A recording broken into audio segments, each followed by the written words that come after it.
Hey, 2K20 tutorial number 12. Today we're talking layups. So we're talking Eurosteps, reverses, cradles, floaters, and much more. We will study in detail how and when to trigger the best layup package possible for yourself in-game so you can find a lot of finishing success. If you enjoy my tutorials and you would like to see more, make sure to click on the link above for my all 2K20 tutorials playlist, where I guarantee you'll find more videos to help you improve your game and definitely have way more fun. So in 2K20, when you make it to the paint, you gotta make it count by finishing, because what's the point of breaking down the defense when you can't, finish it up? So learning and understanding the art of the 5 main layups that comes with the game in your controls is essential. So let's study the controls and reads you are gonna need in detail for layup success for you in 2K20 all year long. So go to your controller settings and make sure your Pro Stick functions and orientation is as such. Make sure your function is at default and your Pro Stick orientation is on absolute. Alright, so those are important.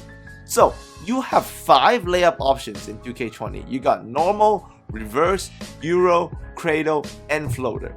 Which one you do depends on in game where the open pocket of space is around the paint, and I'll show you guys this with film later on. Now, it's situational and it's about read and react. Having your settings on absolute would definitely help. The left stick angle can vary depending on where and how you're attacking the basket, but your right stick layup triggers, because they are absolute, will always get you the same layups you want. Alright, so let's study the controls and each layup in detail and how to choose the best layup triggers possible for you to do the layup you want. So we'll start out with the normal layup. Very simple. All you have to do is move with the left stick and hold right stick up while driving. Make sure though you let go of turbo and push the left stick at the basket and add in right stick up. And don't let go of the left stick while you're doing the layup. So that's all you gotta do. Make sure though you let go of turbo when you are in layup range. So I consider right outside of the paint as layup range. So I let go of turbo there, push the left stick at the basket, let go of turbo here, push the left stick at the basket, and then push the right stick up, and you get a normal layup. But you need more than that. So let's first look at the more advanced ones. Let's look at reverses. As you can see, I'm doing a reverse with Kyle Lowry here, and that's beautiful work, and that's the right call. So reverse layup, all you have to do is you're gonna move and hold the right stick while driving along the baseline. You can only do this attacking along the baseline or at an angle closer to the baseline. So to trigger them, simply, if you are starting off at the right side, all you have to do is push and hold the right stick to the right, so at 3 o'clock. So you can see in this instance, this is starting from the right side, so he's pushing the left stick to the left and the right stick to the right. Now I'm starting off at an angle here, but we'll get the reverse layup even though I'm not completely along the baseline. You will see as I'm attacking it in an angle, as long as you hit any of that targeted area you see I have circled for you at the low block on the right side, you can trigger reverses. So I'm going with D'Angelo Russell. I'm using the left stick and turbo to angle myself into the target area for a reverse, as you saw. And then I let go of turbo once I'm in layup range, right outside of the paint, and I push the left stick to the left corner because that's where I want to end up at. But I'm holding the right stick to the right at 3 o'clock because I want to trigger the reverse.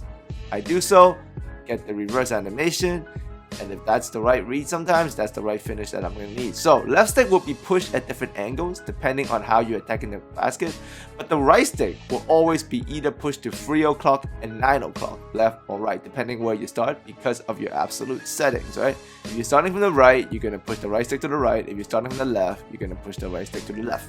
Now here you can see my Kyle Lowry has got into the reverse zone and I'm in layup range, so I'm going to let go of turbo.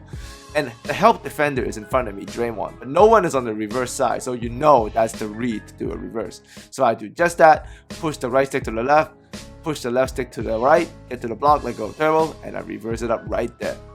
So let's move on to the other one. Let's look at Eurostep, which is one of my personal favorites. You can see I get in the paint there, sidestep Draymond, get around Curry, and finish up the Euro. So to do the Eurostep layup, all you really have to do is you're gonna move and hold the right stick down left while driving with the ball in the right hand, and then vice versa. So here you will see the controls triggering as if the ball is on the right hand and you're finishing with a Eurostep going to the left. That's what the controls look like. You push that right stick down left. You can see I'm starting with the ball on the right hand here with D'Angelo Russell, and I'm about to do a Euro. So I get into that layup range and I let go of turbo. I'm still pushing the left stick at the basket, but I'm holding the right stick down left because it's opposite to the ball hand, and that will trigger the Euro as you see right there.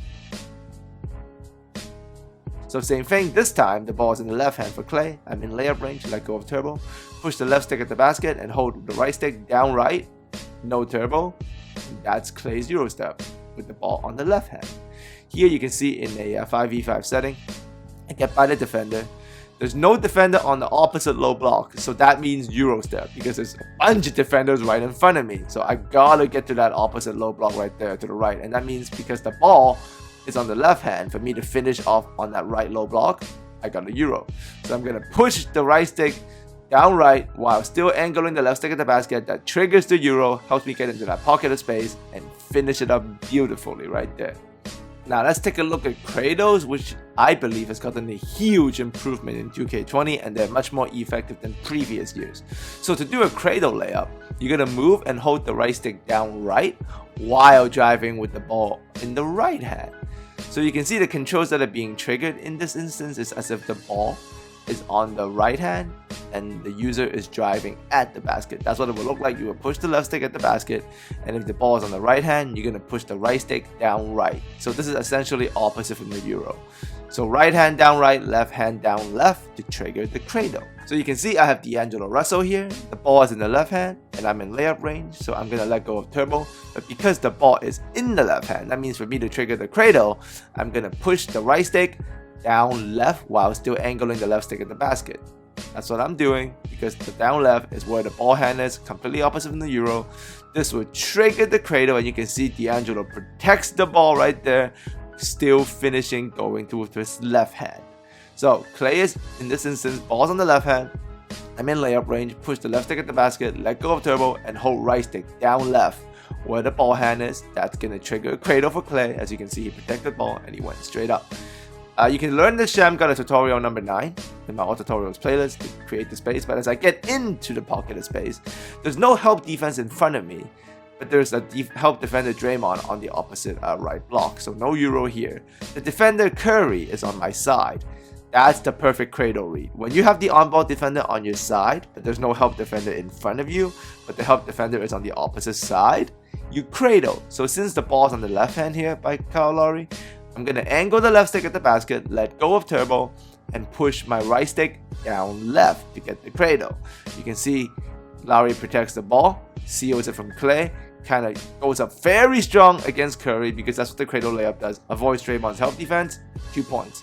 So watch, as Kyle Lowry gets in here with the Cradle, as I push down left on the right stick, Clay goes for the steal, but because of the Cradle animation, protects it, blocks off Curry, finished very strong. That's a beautiful layup choice, and you can see it here again. The help is coming from the reverse side, which is where Willie Cauley-Stein is. So I should have done a Cradle, but I did the wrong layup and I went with the reverse. I just got lucky here. Like, Cauley-Stein should have blocked this, so that's the wrong one. I should have done the Cradle instead of the reverse. Got lucky, but shouldn't have done that. So in this instance, that's the right read. Draymond's on that reverse side, so I go with the Cradle. That's the right read, that's the right layup, and that's good work. And let's look at my second favorite layup, the floaters. Right there, that one's beautiful, family. So in terms of the controls to do the floater, all you really have to do is move and hold the right stick down while driving in close range. So once again, let go of turbo, angle the left stick at the basket, and just push the right stick down, and you'll get floaters. So you can see me do one with D'Angelo here. So let go of turbo as you get into the layup range, as I've mentioned time and time again, very important. Let go of turbo, and then you just push the right stick down. Just keep pushing the left stick at the basket. D'Angelo's going to slow down and kind of do this runner floater. Get your timing right, and you should be good. So you can also do it at an angle though. See, I'm coming at the left stick, can be at an angle, doesn't have to be straight up, but you can still do floaters. Just make sure you hold right stick down no matter where you're attacking the basket from, because you're an absolute, right? So you get the right stick down. It's easy to trigger floaters at all angles and from far away because of this. So right stick down is very easy to trigger, so make sure you get your floaters getting down. So I get the separation here, get into this pocket of space in front of me, but it's closing fast, and Draymond is in perfect help position underneath the basket. Clay is coming in, Cauley-Stein is coming from behind. Not a very good situation for any kind of layup. So I attack the pocket pocket of space by doing a floater early, just outside of the paint before the defense can collapse on me, and I hit that beautifully, and it's still considered as an open. So you can see pocket of space, throw up that floater before I get collapsed by the defense. They couldn't really contest it. I still got like an open 23% shot. Beautiful work. So now let's focus on trying to figure out if you can make the right layup reads. So allow me to help you with some situational case studies in the next few clips so you can see if you can, make the right reads yourself. So here, 5v5 setting, I'm going to break down the defender and I'm going to get into the paint, and right here, which layup would you do right here?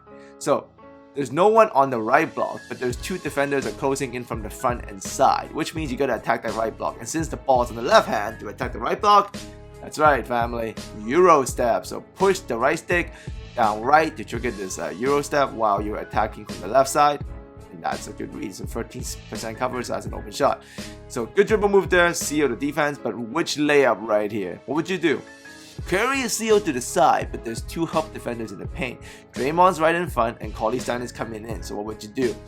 Right, you would seal up Curry and you would do a floater early so you don't run into the help defense, and that's a wide open shot. So that's a perfect read with an excellent layup choice. So that's great work right there. So once again, break down the defense, get into the thick of the paint. Which layup would you do right here? Cauley-Stein is an excellent help position and Clay is also closing in.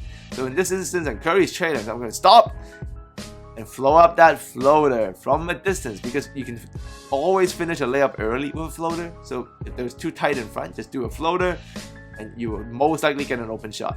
So same thing here, break down the defense. Which layup right here? We got Draymond pinned on our side, Curry is late, there's no defender on the opposite block. That means attack the opposite block. Push the left stick to the left and hold the right stick to the right, and you'll finish with a reverse 5% cover, right? Once again, correct read, open shot. So layup animations are very important because they clip through defenders in 2K20. Is this kind of fair? No, but does it help you score? Yeah. So if you have to, it's better to do a layup than a dunk sometimes if your guy's just not good at dunking. Like you see right there, I clipped through Draymond. And when in doubt, if you can't make the right read and you're not confident, do a Eurostep, because it clips through defenders and it also triggers OP finish animations. You can see me here breaking down the defense, and all of these I'm just doing Euros, and you can see I'm clipping through defenders, and Kyle Lowry is kind of helping me choose the best layup finish without me really, like, I guess I have to time them correctly, sure, but when you ask for a Euro, you get very interesting finishes. That like right there, that Euro is kind of delayed. It's a Euro scoop shot.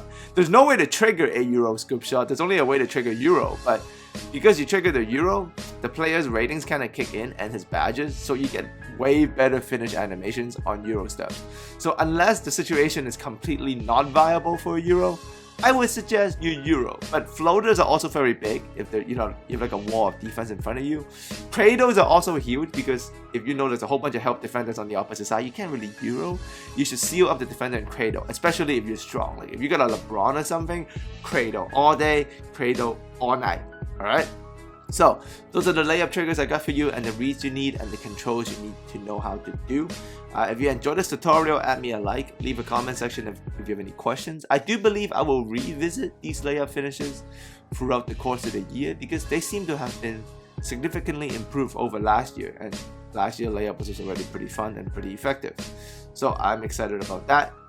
And as always appreciate you guys coming by, chat with me in the comments if you got any questions, if you just want to chat out 2K. And I always shout out to the Bucks GG, Bucks Gaming for the opportunities and the kindness they've always shown me and given me. So that's it for me today, and as always, I'll see you guys again, and we'll speak on here again very soon.